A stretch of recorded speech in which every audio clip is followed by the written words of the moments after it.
When you grow by over like 10 million in less than 2 years, it's not only thanks to one key factor, there is like several ones. And I first things like a GTM strategy, at least at Lemlist, it works well because the products behind supported like our GTM action. I think attribution is like a B2B like messy topic, I would say, because every company has this issue. Tracked mainly like the number of free trial, the quality of the free trial, and then the conversion rate into customer. If you are really early stage, you will mainly need to use Outbound as a first channel because it's like one of the cheapest one, still one of the most effective. Even like the way to do Outbound changed a lot in the past like 2 years, 3 years. You need to work a bit on the branding because the branding will help your outbound sequences to perform a bit better. Maybe I will send them an invitation as a second step. And then if they accept it, I will send a LinkedIn message. And if not, I will send an email. And this helps you like to have like outbound sequences really tailored according to the behavior of the leads with your outbound sequences. Launch some ads on them, like very top of funnel, very like to make them familiar with your brand. And then using tools like Clay, for example, segment your list and take the 200 best leads from this one, the ones that are shown maybe an intent, the ones that are really close to your usual ACP. So first I will try to incentivize a bit, I would say like employees to be more present on LinkedIn because this helps to build trust when you have like more noise coming from different people. Then I will use like very new like still new format on LinkedIn that is a thought leadership ads, for example. Countries that when we try to localize some languages works very well. Even just try with the homepage. We had like native SEO traffic. And then from there, we knew that if we double down, it should increase the revenue without having to. I have a lot of people coming to the website but never converting. Then this is okay for ads. A lot of people that book a demo but there is a no-show, this is good for outbound. And then from there, you are able to like being data-driven because you take decision on the current flow of user and how they interact with your brand overall.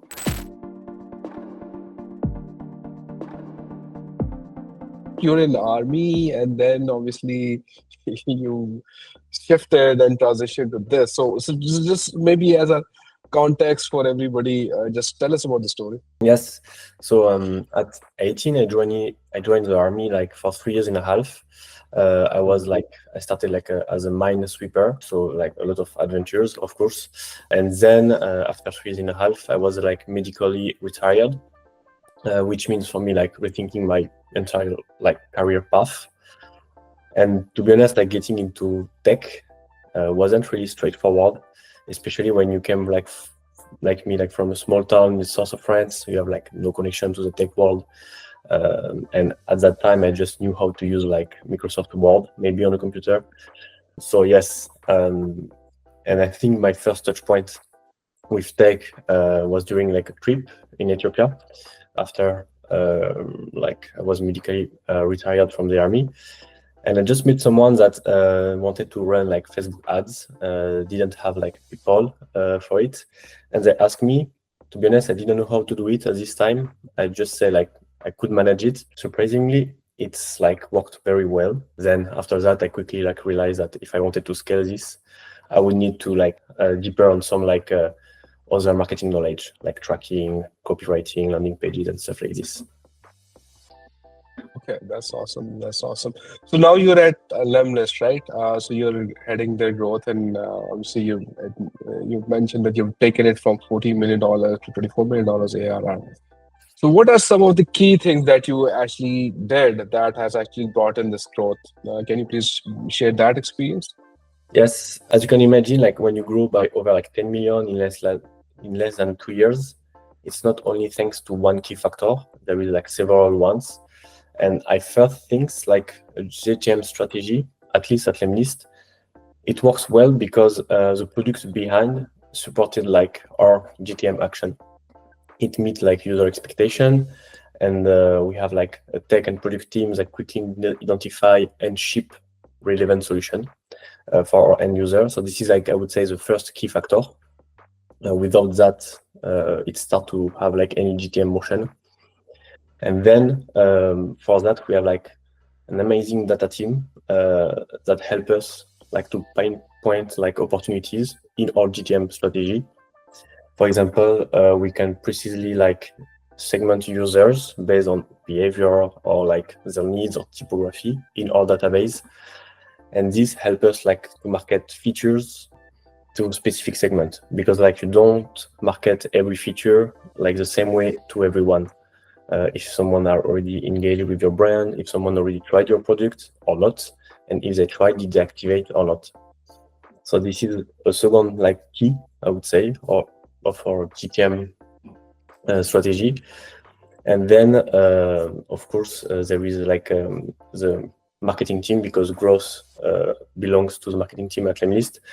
And once we have like the data, it's easy to connect the dot to the user, to have like a copy that connects really to each segment user, because as I said, you have like a specific messaging for specific feature to specific segment of users, and this could be like across several channels. Sometimes it's emails, sometimes it's ads, and sometimes it's like maybe outreach as GTM channels. So yeah, and for me, like I really think like it doesn't need to be like more complicated than that. Of course, we use some hacks for certain features to promote them more effectively, but overall, this is like the core process that we have at Lemlist when it's come to the GTM process globally. Okay, so let's just talk about your funnel and maybe your stack at the moment that you're using. Okay, and so which tools that you are using, and which tools are effective for building that funnel and converting that funnel? Maybe we can get deeper into that. Yes, so we have like everyone, I would say, a CRM, but we have like a marketing CRM that is Customer.io, and for sales we have HubSpot, and then for like the data warehouse we use BigQuery. So that is like important to have like a source of truth for the data. And so this is a bit like the tool globally to manage the data, like users that come into the funnel and then the one that convert. And then there is other tools to clean, to do outreach or stuff like this. So of course we use Lemlist a lot in our daily basis, like for growth or for sales team. We also use like tools like Clay that are very powerful also to handle like high volume of leads and to look for more information about them. And I think that's mainly it, I would say, for the GTM process, because you don't need more than that, I would say, to have like strong foundation. And for that, to connect all of them, I think it's like a real challenge for everyone, especially when you want to have like a source of truth. First, you need to understand exactly what you need and where you need it. For example, I would say like the deals created by the sales team don't need to be like in the marketing CRM, for example. It's not really relevant. So what we used to do is like with the ops team and data team, we like create like I would say a mapping about the needs and the data where we want to send it, and then from there we are able to send it in the right way, the right tools, and using like tools like reverse ETLs or sometimes N8N. This is how we used to manage a bit the flow of data. So in terms of your KPIs in this era of growth, is it for you an MQL, or is it like a revenue number, or is it an expansion number? How are you thinking about this now? So we have like a sales funnel, a classic one with marketing qualified leads and sales qualified leads, of course, for the sales team. And then for the marketing, we are more like, we tracked mainly like the number of free trial, the quality of the free trial, and then the conversion rate into customer. But this is where we try to break the silo sometimes that you have between marketing and sales.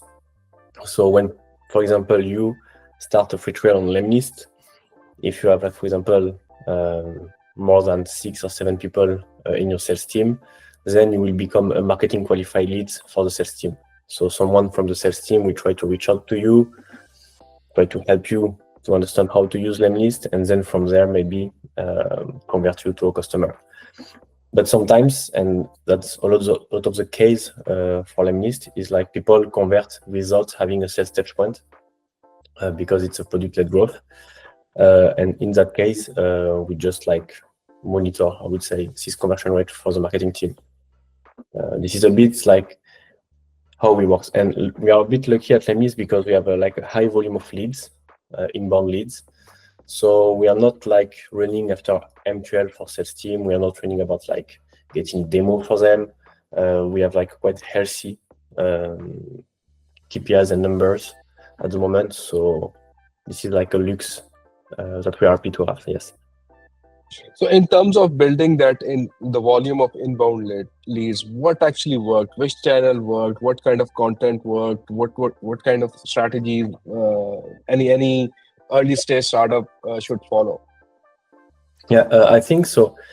It will really depend if you're like early stage or like more mature stage. If you're really early stage, you will mainly need to use outbound as a first channel because it's like one of the cheapest one, still one of the most effective. Even like the way to do outbound changed a lot in the past like 2 years, 3 years. So I would advise you like focus a lot on this because it helps you like to test different ICP, different messaging very quickly.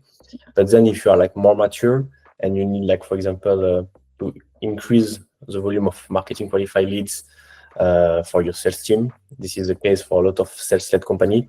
There is two key points that I would say.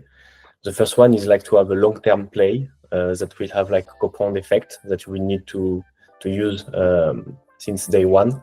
So it will be like mainly like working on the branding of your company. And this helps a lot also to convert some deals into customer, especially when you have a lot of competitor in your area.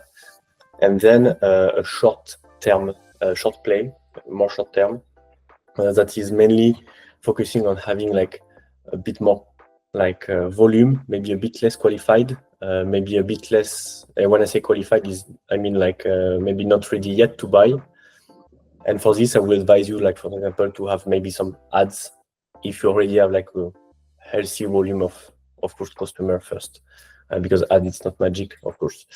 So yeah, this is how I would like go if I stay a bit high level. So what is outbound in this era of AI? Because obviously there are many tools that are out there. Every tool is claiming to be like the best, the only source, the best leads, and the best sequence, and the best intent, and everything is there. So and seems like, I mean, there are now ways to spam or flood the market, and that is 10x, right? So there's a lot of noise that's being generated. So how do you stand out in all of this post AI era? So yeah, in post AI era, I think most of the people, I mean not most, but a lot of people just use AI to write on the copy. And this is like the first mistake, I would say, because AI helps like provided a lot of noise, as you said. Now we have like a lot of emails like not really relevant with AI copy, easy to spot. But then if you use AI to segment your list of leads, I will talk about this a bit later, but to create like a different structure of your outbound sequences, this could help like to get more results. And just let's say, for example, how to use like AI to build like a perfect list of leads. It's not very like easy first, but you will first have like your list of leads, like 100 people, for example.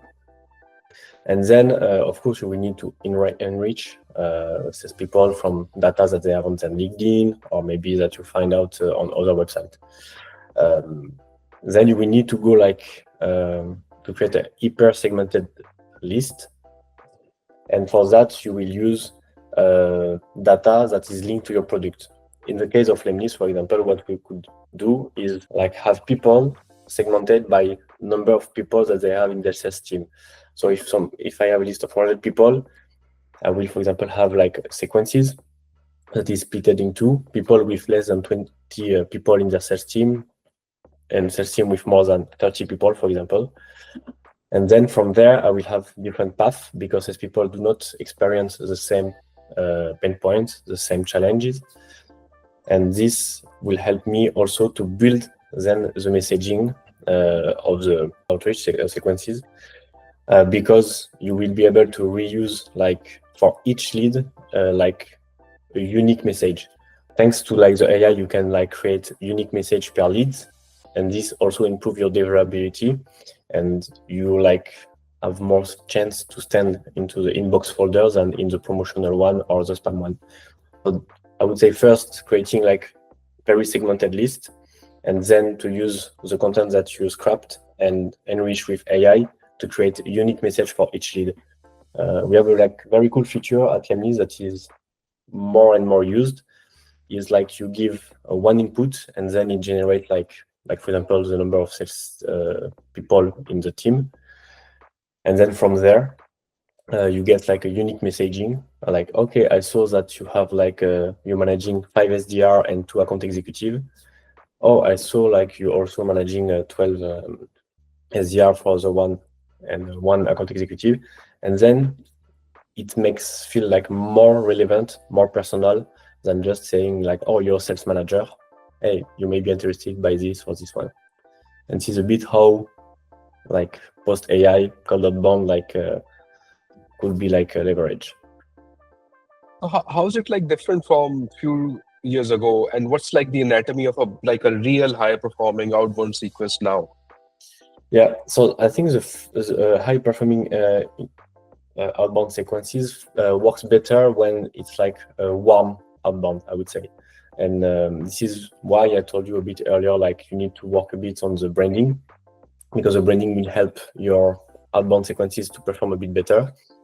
So first, I really think like before, when you build like a cold outbound sequences, you just put like 4 or 5 emails with 2 days of delay between each emails. So now what you will do is like, for example, I take back my 100 leads. I have the sequences like split it by sales team number, but then the first step of outbound would be, for example, a LinkedIn visit profile. Then from there, people will notice me or not. Maybe I will send them an invitation as a second step. And then if they accept it, I will send a LinkedIn message. And if not, I will send an email. And this helps you like to have like email outbound sequences really tailored according to the behavior of the leads with your outbound sequences. If you send an email and they click on it, you don't want to send the same email as a follow-up to people that didn't click on any emails, on any links in your emails. So this is a bit how you can use it, yes. Okay, that's awesome. So in terms of building this cold email system, and obviously you have to get the messaging right, you have to get the personalization right. But again, everybody is doing some personalization right now. So what kind of personalization is working? What kind of email sequences are working at this point, which you recommend at this point? So you can use like cold email sequences in 2 different ways. I would say like use it a bit like as a marketing tool, I would say. For example, we use outbound sequences for people that sometimes run a free trial on Lemlist that have done like very interesting action and did not convert. So we may use it. So this is like a way to do it. But then you have also like the classic way, you scrapped people that liked the post of someone very famous. And then I think what will really stand out, and if you are able to really pinpoint one challenge that they are experimenting like right now in their daily life at job. So for example, if you have like 50 people and only 5 of them are experimenting this pain point, you want them to read your emails. For the other one that didn't reply, you will send them to another campaign, keep them like close to you, or when they will have like the need of your solution. And this is a bit how you can run now outbound system is more like evergreen system I would say, that make sure that you remain top of mind, that are like working on several months sometimes, just to make sure that you use it like as building the trust. And something very important is that people really try to book demos also through outbound system. And I think this is where you can be a bit more smart on that, is to have like smart CTA.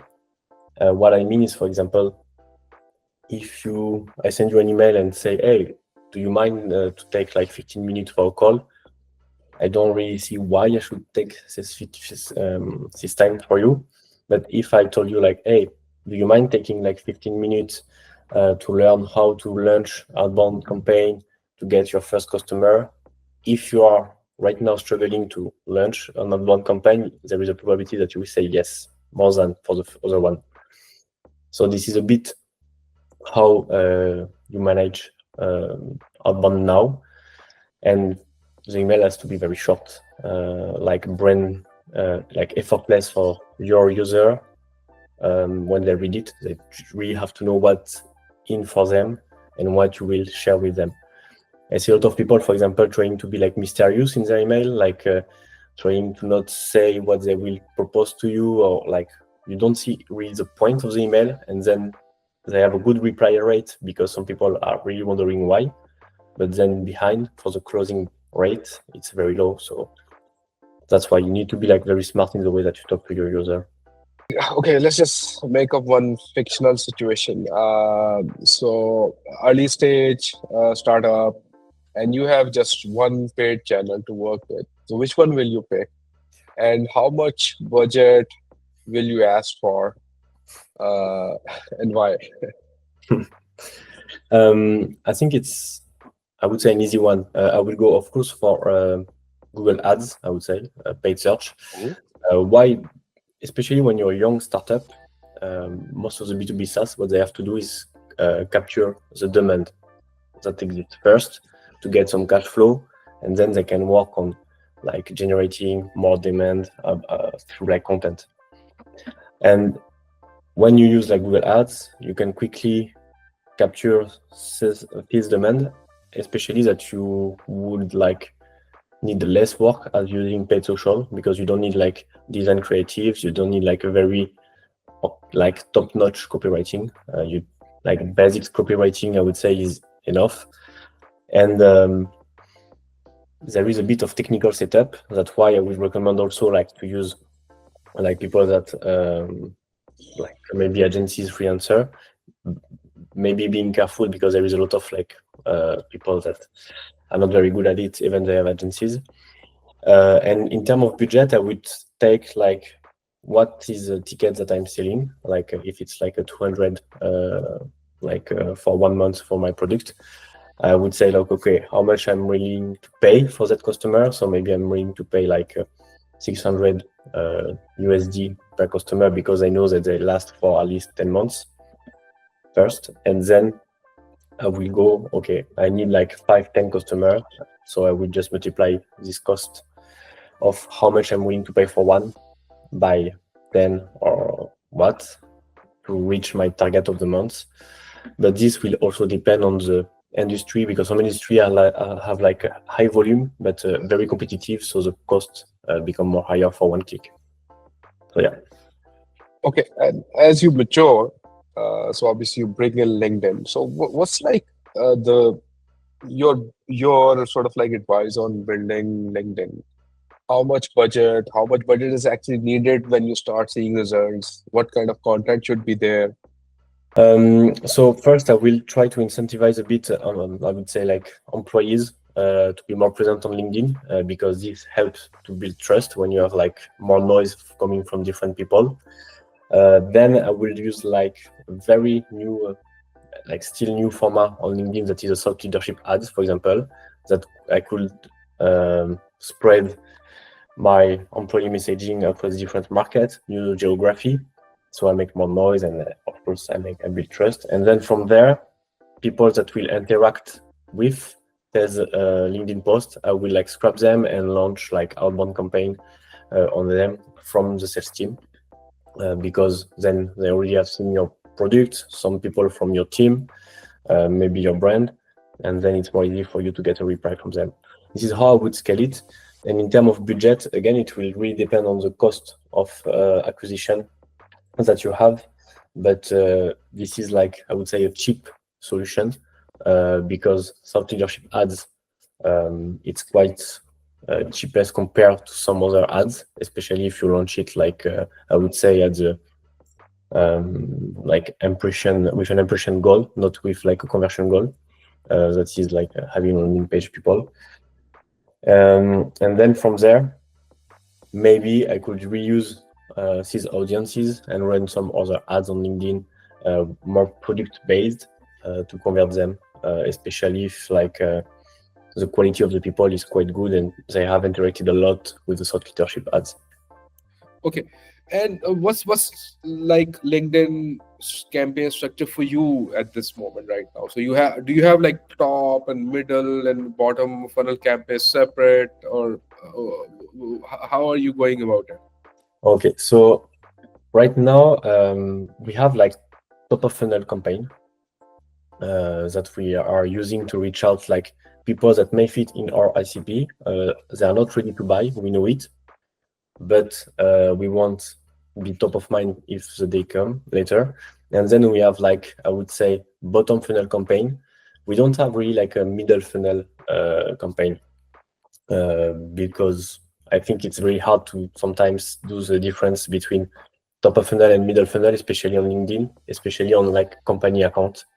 So then we have bottom funnel ads that are more like that have CTA maybe more focused on booking a demo, meeting sales people.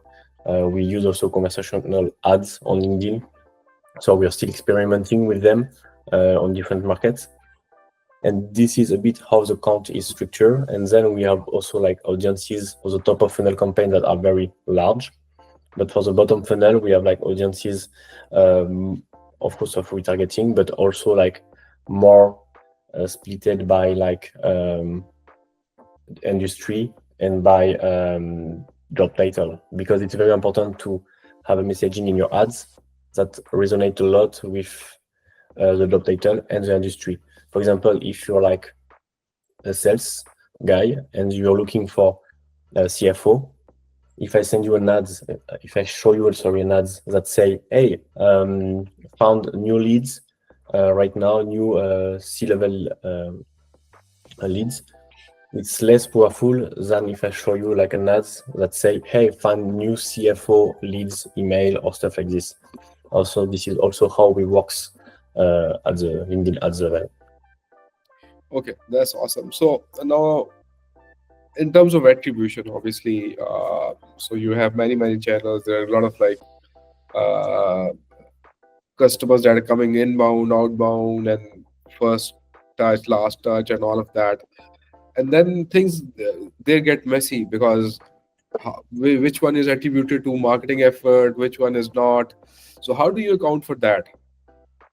So yeah, I think attribution is like a B2B like messy topic, I would say, because every company has this issue.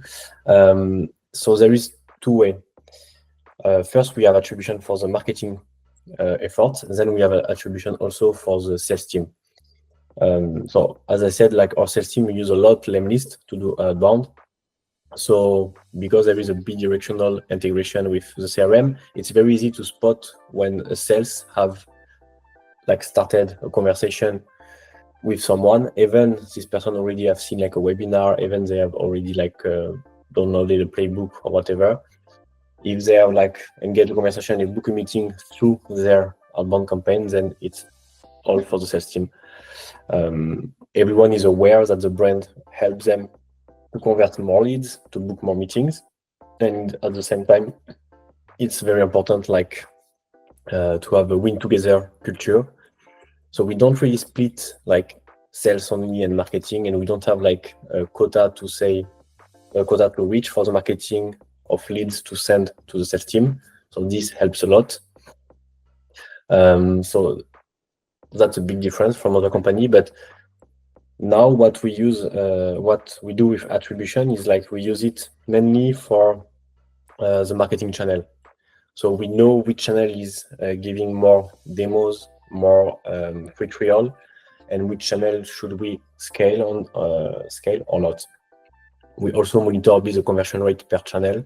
This helps a lot to know if the budget can help to double down on this number or not.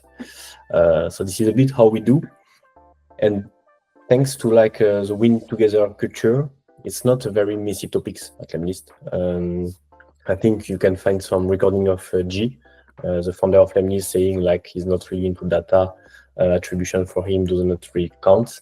And I think this show a bit like we use it as a marketing tool, but not like a way to say, oh, congrats to this team because you did that better than the other one. And yeah. Okay, that's awesome. So let's just come towards now some of the KPIs and the tracking part of things. So, again, you must have a dashboard, and there are quite a few vanity metrics, and there are quite a few the real matrices that are there. So, which one do you recommend to like really keep your eyes glued to? So I think one key KPI is activation rate, specifically the one from free trial to a key activation. Not necessarily to customer, but key activation. So normally you know that your customer that have performed the action X or Y have more chance to become a customer. So if you monitor a bit the activation rate of this action, you will be able to work on the different levers that will help you to increase the potential of users that will perform this action. And then you will increase your customer number. I think it's more healthy than just like monitoring the conversion rate from free trial to customer, because you maybe like want to only increase the volume of free trial or maybe reduce it to increase the conversion rate rather than just make it works for your user. And this is something that we notice is like sending more educational emails to people that struggle with Lemlist, increase more like the customer number because more people are successful with Lemlist, and then everyone is happy in the end. So yeah, and also very important is like if like the activation drops, that means there is something off on your onboarding sequences that is in product or emails. Maybe like there is like a new bug that you're not aware about it, or maybe you are attracting the wrong audience to your product. So, yeah. Okay, that's awesome. So, so obviously you're part of Lemlist, and there are quite a few other tools that are pretty much like Lemlist. Like, okay, so and the user sort of like also is confused as to which one to pick because everybody claims like, and everybody does pretty much everything at this moment. So how do you build your messaging at this point, right? How do you differentiate yourself out of from the other competitors at the moment? I think we differentiate from other competitors because we are mainly focusing on like a real across multi-channel outbound tool. So you have like several competitors that do only emails, some others do only LinkedIn, but real like outbound tools that do emails, calls, because we know have calls from LinkedIn. And like there is not a lot of ones first, and then we have like a real user experience when you try Lemlist. So of course, so what's happened is often people will create a free trial on Lemlist, they will create another free trial on other competitors, and then they will compare. So the goal is to attract people that want to try outbound tool, and then from there we like want to build a product, making sure that people that try Lemlist see the big difference with the competitor. And this is where, like I would say, the messaging become into the product because it's easy to use, it's easy to have your first success with Lemlist. You have a lot of content also around, making the messaging like more powerful and more like relevant to your needs. Okay. So one question specifically, maybe for for asking for myself also. So for services companies, obviously B2B SaaS is there, but for services companies, how do you recommend using outbound, inbound for them? Like, what should be their play? I think inbound and outbound are like should be like a cross, like should be used like at the same times. First, because like an easy play that I already a bit talk about is like making sure like if you're running like, for example, ads, let's say, you have like a list of leads, like a huge list of leads, but too big like to be like to reach out through outbound. Maybe you have 10K of people, and then you could like launch some ads on them, like very top of funnel, very like to make them familiar with your brand. And then using tools like Clay, for example, segment your list and take the 200 best leads from this one, the ones that have shown maybe an intent, the ones that are really close to your usual ACP, and then reach out to them after 1 or 2 weeks that the ads are running. So there is a like high chances that they have seen your ads. There is high chances that maybe they have interacted with them. And then from there you can launch like outbound campaign that is like warm outbound, and you will increase like a lot your chance of reply and to get them turning into customer. So yeah. Okay. So in terms of somebody who's actually building growth systems at B2B for a company, I mean, which advice would you give them, and which so as to they don't end up wasting a lot of their time, and maybe some of the mistakes that you guys might have made, and that actually help others to avoid those? Yeah, so I would advise to be data driven, but be careful when I say be data driven. It's not only about like knowing which channel convert the best. This is not being data driven. Like be data driven is like be able like to split your user in a way like you can support and communicate with them like the way they need. And for that, I will recommend to like map maybe 2-3 times the user journey, like 2-3 times different, because you have like a different point of view. Is it like from the first touch through medium, or this is you will map the user journey through the behavior. So take time to do it. Then you will notice quickly like some leaks. You may notice also some opportunities, some pattern across different mapping. And then from there, you'll be able to know like, okay, I have a lot of people coming to the website but never converting, then this is okay for ads. A lot of people that book a demo but there is a no-show, this is good for outbound. And then from there, you are able to like being data-driven because you take decision on the current flow of user and how they interact with your brand overall. So this is how I would do. And if you don't do that, you may like want to run outbound for too large audiences or ads for too small audiences, and then you lose your time, you lose your money, and this is very important in the startup. So No, okay. So if somebody, so maybe we just come towards the end now. So if somebody has to get better in this era of AI as a marketeer, which resources they should actually go to, which channels are actually best to learn from?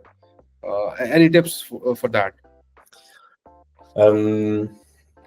I think there is like quite good newsletter around AI.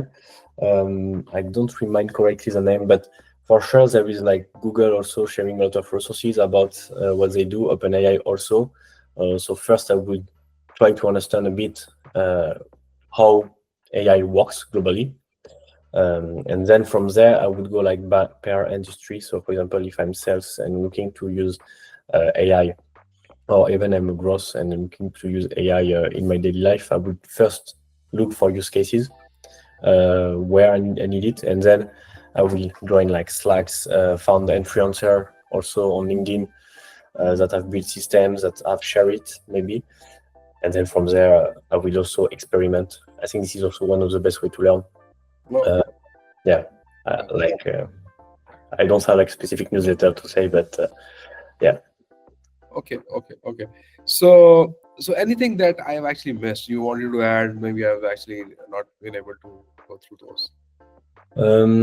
I think when I check a bit like my notes also around the topic, I think we have like covered a lot of information. I hope like my French accent also wasn't too bad.